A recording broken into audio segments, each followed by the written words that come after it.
मरकजी वजीर किशन रेड्डी ने तेलंगाना के चीफ मिनिस्टर केसीआर की जानिब से 18 माह के बाद मरकजी हुकूमत के खात्मे के सिलसिले में दिए गए बयान की शदीद मजम्मत की।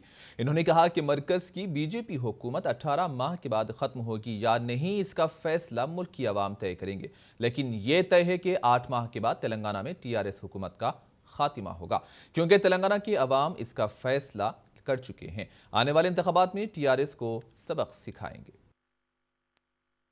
तेलंगाना में एक पॉलिटिकल सिचुएशन बहुत गर्म है।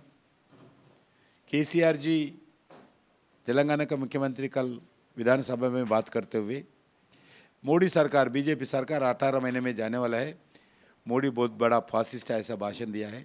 मगर वही भाषण में नरेंद्र मोदी जी के खिलाफ, बीजेपी के खिलाफ, बीजेपी के सरकार के खिलाफ एक गलत लैंग्वेज इस्तेमाल करते हुए बात किया है।